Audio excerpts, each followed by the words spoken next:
오늘 말씀은 시편 109편 말씀을 봅니다.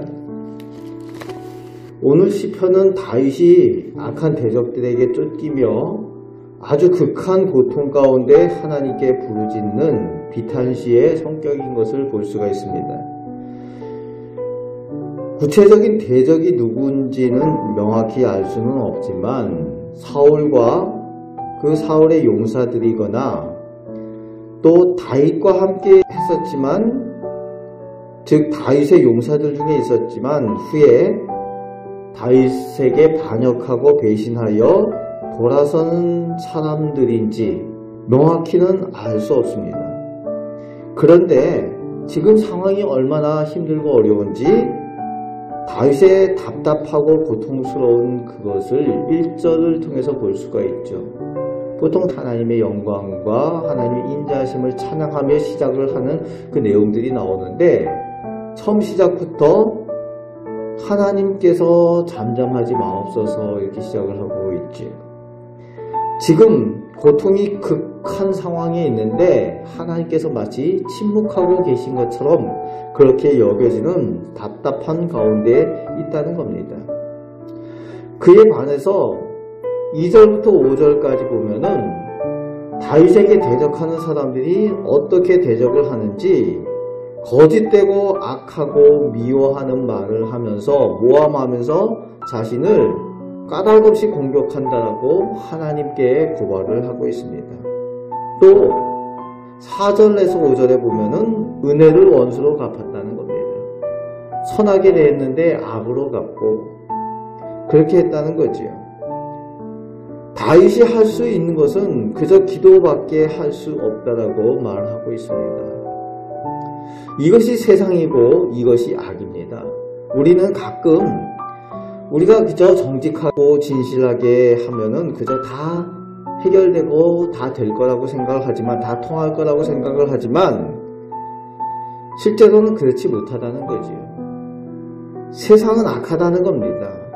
사람들은 악한 영의 지배를 받고 있다는 겁니다. 영향을 받는다는 거죠. 악이 있다는 겁니다. 악한 영적인 존재들이 있어서 선을 악으로 갚고 까닭없이 미워하는 일들을 조종한다는 거죠.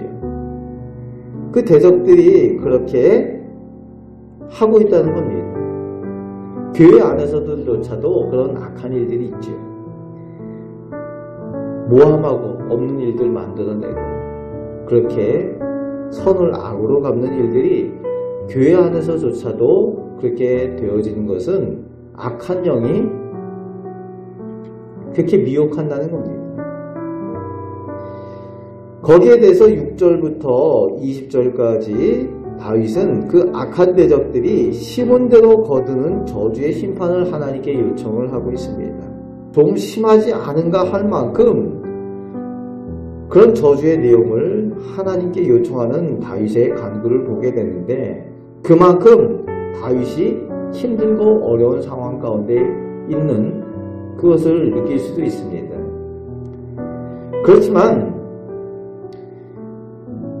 그 저주하며 하나님 앞에 심판을 요청하는 그 내용들을 보면은 다윗이 단지 자신의 개인의 원수나 복수가 아니라 그 악한 대적들이 하나님께서 보시기에도 기뻐하지 않는 그런 악한 일들을 하고 있다는 거죠.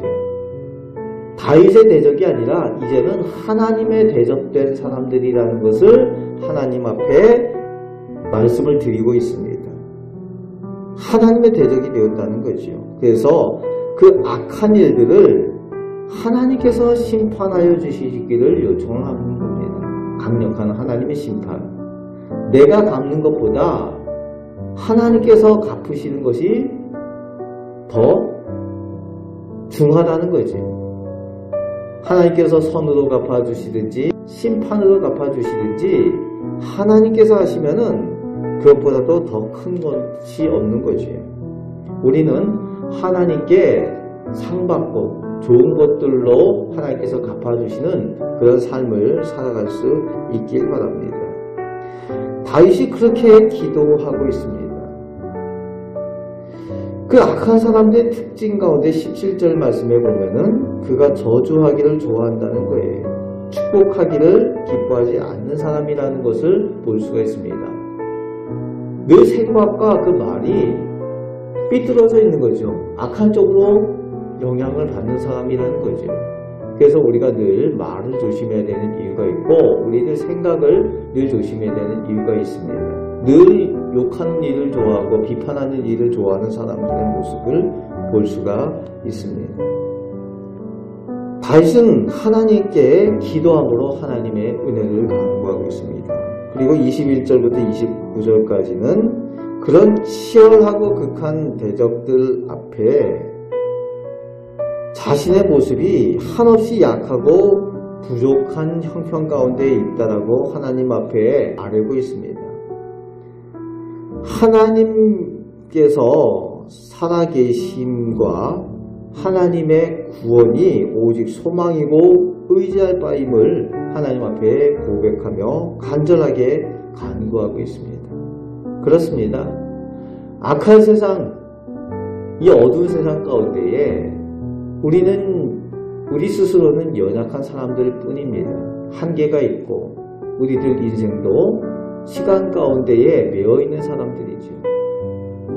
우리가 인간적으로는 연약하지만 하나님을 붙들고 의지할 때에 참된 소망이 있는 줄 믿습니다.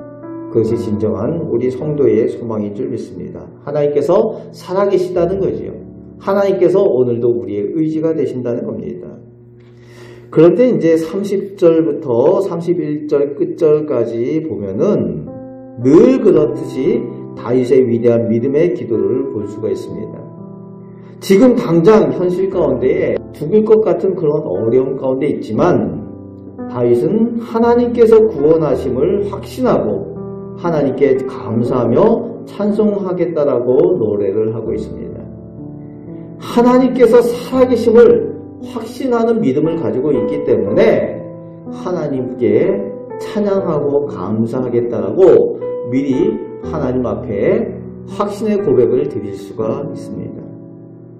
오늘도 살아계신 하나님을 우리가 확신하며 의지할 때에 그 하나님 앞에 우리의 모든 것을 위탁할 때에 그것이 우리의 진정한 능력이 되는 줄 믿습니다. 그 하나님을 의지하며 그 하나님의 능력을 우리가 소유하고 오늘도 승리하며 살아가시는 우리 복된 성도 되시기를 주님의 말씀으로 축복합니다. 아멘. 기도하겠습니다. 악하고 어두운 세상 가운데에 하나님을 믿는 우리 하나님의 자녀들을 악한 영이, 악한 사람들이 까닭 없이 핍박하며 공격을 합니다. 그러나 하나님께서 살아계셔서 또한 저희 편이 되시고 저희에게 능력을 주시고 하나님께서 앞서가셔서 승리케 하여 주시는 줄 믿습니다. 하나님과 동행하며 승리하며 살아가는 저희 복된 성도 다 되게 하여 주옵소서. 기도할 때에 기도의 능력을 체험케 하여 주옵소서. 예수 그리스도의 이름으로 기도하옵나이다. 아멘.